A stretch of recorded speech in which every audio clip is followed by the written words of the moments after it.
बिस्मिल्लाहिर्रहमानिर्रहीम, अस्सलाम वालेकुम। मैं हूं सभी काज़मी। आप देख रहे हैं बड़ा अहम वीलॉग, इसमें बड़ी अहम खबरें और इंकशाफात हैं फेसबुक पर, यूट्यूब पर। आपके सामने डोनाल्ड लू के बारे में अमेरिका में इमरान खान की तरफ से मुकदमे की तफसील जो बात है वो मैं आपके सामने रखूंगा। इमरान खान के पास अमरीकी और यूरोपीय वफ्द की आमद और इमरान खान के साथ सेल में कौन मौजूद, तमाम मुलाकातों का अहवाल बाहर आ गया।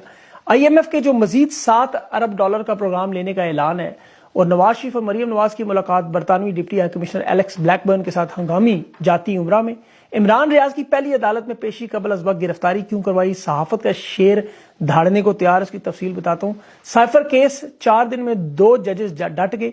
इमरान खान और शाह महमूद कुरैशी दोनों सुप्रीम कोर्ट में अपना केस लेके जा रहे हैं। और माओ बहनों बेटियों का पाकिस्तान की खवातीन पर नवाज शरीफ का हमला बहुत बड़ी अहम साजिश, मैं बताता हूँ क्यों।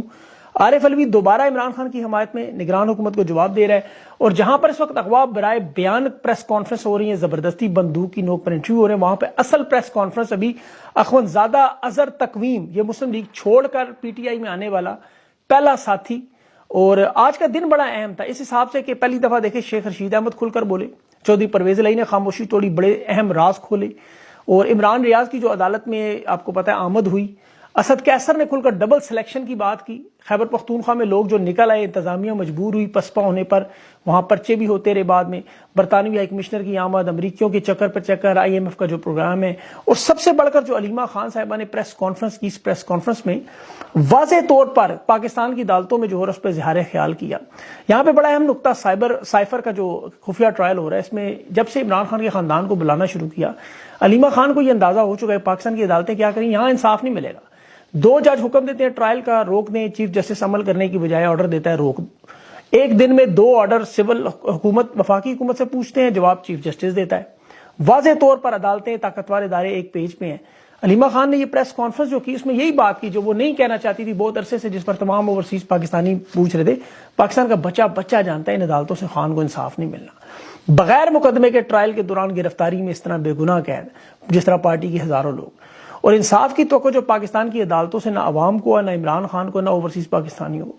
बार बार कहा गया इंटरनेशनल अदालतों में जाए, लेकिन इमरान खान किसी सूरत मानने पर मुतफिक नहीं थे। अब अलीमा खान ने जो अहम नुकता बयान किया, वो उम्मीद है इस वीलॉग की तफसील के बाद जो मेरा वो वीलॉग देखती हैं तो उन तक दरख्वास्त भी पहुंच जाएगी कि जिस तरह डोनाल्ड लू पर अमेरिका में मुकदमा करवाने की बात है, इस पर बड़ा संजीदगी से गौर करें। प्रेस कॉन्फ्रेंस में उन्होंने कहा कि डोनाल्ड लू पर जो मुकदमा अमेरिका में करवाना वहां की अदालत में, तो याद रखें अमेरिका की एडमिनिस्ट्रेशन इंतजामिया बिलाशुबा इस वक्त ईस्ट इंडिया कंपनी के हाथों में हाथ तो डाले उन्होंने। यूक्रेन का मामला है, फलस्तीन का मामला है, लेकिन अमेरिका और बरतानिया की अदालतें आजाद हैं, ये दुनिया जानती है। चाहे मामला कौमी सलामती का हो, ये इंसाफ के पैमाने को देखते हैं। इंटरसेप्ट की स्टोरी के बाद वहां पर जब डोनाल्ड लू के बारे में जो मुकदमा लेकर गए, तो वहां इंटरनेशनल मीडिया, अमेरिका का मीडिया से उठाएगा। डोनाल्ड लू पर पहले से आपको पता है मुकदमा दायर हो सकता है। अपनी अदालतों के वहां पर जो पब्लिक में बातें नहीं करते, वो आपको दफ्तर खारजा के तर्जमान नेड प्राइस की प्रेस ब्रीफिंग याद होगी। इंटरसेप्ट की स्टोरी आने के बाद उसने यही कहा था कि हम साइफर के जो मंदरजात है उस पर बात नहीं करते। उसकी वजह उसके अंदर जो जबान इस्तेमाल की थी। और ये भी याद रखें कि ये मामला अमेरिका में भी उतना ही अहम है। और उसकी बड़ी वजह अगर अमेरिका में देखें तो वहां 2019 सिक्योरिटी एक्ट मौजूद है, जिसमें अमेरिकी हुकूमत ने बहुत से नए कवानीन बनाए और जमहूरियत के अंदर, मुल्क के अंदर बैरूनी मुदाखलत, जिसमें चीन और रूस पर अपने इलेक्शन चोरी करने का इल्जाम लगाते रहे। अब यह नुकता अगर अमेरिकी अदालतों तक पहुंचे कि अमेरिका के कोड और कानून के मुताबिक अगर फॉरेन नेशनल कानूनी तौर पर चंदा नहीं ले सकता, पैसे नहीं दे सकता, अमेरिका की सियासी मुहिम में पार्टियों पर नजरअंदाज नहीं हो सकता, तो पाकिस्तान का भी कानून है कि बैरूनी मुदाखलत नहीं हो सकती। और साइफर पर नेशनल सिक्योरिटी में यह बात मुत्तफिका तौर पर तस्लीम है कि बैरूनी मुदाखलत हुई है। यह नुकता ही काफी है इस केस को मंजूर कराने में। अब कौन अमरीकी एहलकार है, देखिए उनके खिलाफ अदालतों में जाएंगे। अब वहां जज आमिर फारूक तो बैठा कोई नहीं। इसके पास मेरे बहुत सी अनगिनत मिसालें जहां वो जीते, लेकिन प्रोग्राम का वक्त महदूद है। और उसका लुबे लुबाब यह कि इमरान खान और शाह महमूद कुरैशी को सुप्रीम कोर्ट में रजू उन्होंने कर लिया। वहां अगर इंसाफ नहीं मिलता तो 20 नवंबर की तारीख जस्टिस मियां गुल हसन जो फैसला दे चुके हैं तारीख के, इस लगता है केस खत्म हो जाएगा बजाय, इस ट्रायल को कालअदम करार दे दिया जाएगा, क्योंकि इसमें कानूनी जो तकाजे हैं वो किसी सूरत पूरे नहीं हुए। इंसाफ की फराहमी में हर जगह 2 नंबरी हुई। लेकिन अगर जस्टिस आमिर फारूक इसमें मुदाखलत करता है और सुप्रीम कोर्ट के पास ये केस जैसे लतीफ कोसा लेके जा चुके हैं, तो वहां पर बिलाशुबा काजी फायज साहब के बारे में भी आपको पता है, वो हवा के घोड़े पर, ताकत के घोड़े पर सवार है। उन्हें DSP का पेट, बेकरी की कीमतें, मुर्दा मुशर्रफ और जनरल फैज को रगड़ा नजर आता है। आरिफ अलवी पर गद्दारी का केस कैसे डाले नजर आ रहा है। जिस शख्स ने रेफरेंस भेजा वो उनके साथ स्कोर कैसे सेटल करना है। शेख रशीद जैसे सीनियर रहनुमा के साथ जो उन्होंने अदालत में सलूक किया वो आपके सामने है। लेकिन इसके बावजूद तमाम वकला इस बात पर मुत्तफिक है काजी फायज को एक चांस जरूर देना चाहिए। آپ سرپرائز بھی کہہ سکتے ہیں، ہو سکتا ہے کوئی ایسی کر دے حرکت سرپرائز دے دیں واقعی۔ نواز شریف صاحب کی تو تمام خواہشات پوری ہیں، تمام عہدوں پر ان کے لوگ آ چکے ہیں، بیوروکریسی، ایسٹ انڈیا کمپنی میں، الیکشن میں، پولیس میں، نیب میں، عدالتوں میں، ہر جگہ امپائر وہ جو عمران خان کہتے تھے اپنی مرضی کے، وہ تو نواز شریف لا چکا ہے، انٹرنیشنل اسٹیبلشمنٹ بھی اس کے ساتھ ہے۔ اس کے باوجود انصاف کے لیے سپریم کورٹ کو ایک موقع ضرور دیں، اتمام حجت پورے کریں۔ اب ڈونلڈ پر یہ امریکہ میں کیس ہونا چاہیے، یہ پاکستان کا بہت بڑا معاملہ ہوگا، اور اس میں انشاءاللہ عمران خان جیتیں گے، جو برطانیہ میں اس سے پہلے سر آئین بوتھم پر ناممکن کیس جیت چکے ہیں۔ دوسرا، پرویز الہی نے جو بڑی امپورٹنٹ بات کی کہ میں عمران خان کے ساتھ دوسرے سیل میں موجود ہوں، اور خان کے پاس امریکہ اور یورپ کے وفد چکر پہ چکر لگا رہے ہیں، اس کی اہم بنیادی وجوہات ہیں۔ ایک تو دیکھیں، ہمیں سمجھنا ہے کہ امریکہ پاکستان کو ایک بڑا اہم ملک سمجھتا ہے، 47 سے آج تک پاکستان کو انہوں نے چھوڑا نہیں، مفادات کی جنگ اپنی جگہ، امریکہ پاکستان سے نکلنا ناممکن ہے، اسی لیے کبھی ڈالروں کے ذریعے، کبھی اپنی کٹ پتلیوں کے ذریعے گراؤنڈ ہموار کرتے ہیں، صحافیوں، مولویوں، سیاستدانوں کو استعمال کرتے ہیں، عوام میں بیانیہ بناتے ہیں۔ یہ اور بات ہے، وہ ایک جلسے سے ختم ہو جاتا ہے ایک جملے سے۔ عمران خان عوام کے دل کی دھڑکن ہے، نبض ہے، جمہوریت کے لیے آکسیجن ہے۔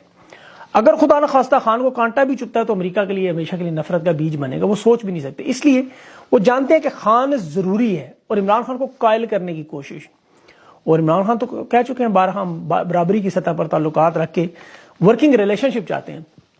اب ایوب خان کی اب کتاب پڑھیں، فرینڈز ناٹ ماسٹر، تو آپ کو اندازہ ہوگا کہ عمران خان نے بھی عملی طور پر یہ ثابت کیا جو وہ کہتا تھا، سی آئی اے کے ڈائریکٹر کو نہیں ملنا، ملٹری اڈے نہیں آنے دینا، ڈرون بند کروانے، امریکہ سے مدد نہیں مانگنی اپنے 3 سال کے اقتدار میں، اور پاکستان سے تعلقات برابری کی سطح پر۔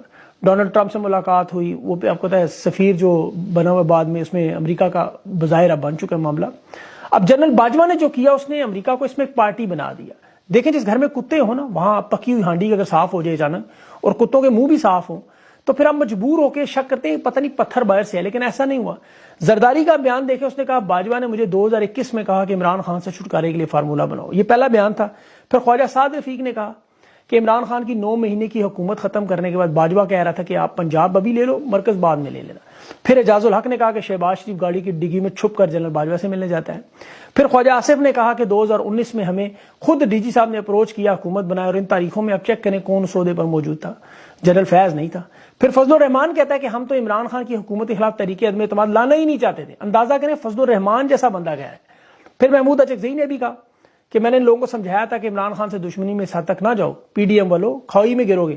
پھر خرم دستگیر نے کہا، نون لیگ کا رہنما، کہ تحریک عدم اعتماد کے لیے جنرل باجوہ نے ہمیں کہا، اور پھر حامد میر کا بیان کہ اسرائیل کو تسلیم باجوہ کروانا چاہتا تھا، عمران خان نے انکار کیا تو پھر اسے نکالنے کا منصوبہ بنا۔ اب ایسی صورتحال میں دیکھیں، ڈونلڈ نہ ہوتا، روس یوکرین کی جنگ نہ ہوتی، تو بھی امریکہ شامل نہ ہوتا، لیکن اس نے باجوہ صاحب نے واردات ڈالنی تھی، اور اب امریکہ ایک پارٹی بن چکا ہے، اسے گھسیٹ کر باجوہ صاحب لے آئے، خود مکھن سے میں سے بال کی طرح نکل گیا۔ آج جو امریکی اڈیالہ جیل کے دورے کر رہے ہیں، انہیں اس چیز کا اندازہ ہے۔ ابھی وہ صحافی ہیں شاکر محمود، اس نے یہ خبر دی ہے کہ امریکہ کا سینٹرل جیل کا جو اڈیالہ میں ہنگامی دورہ ہوا، 5 لوگوں کے نام بھی ہے، mark price, Peter reach, Greg Edward, Franklin, وہ 2-3 اور ہیں امریکی اہلکار۔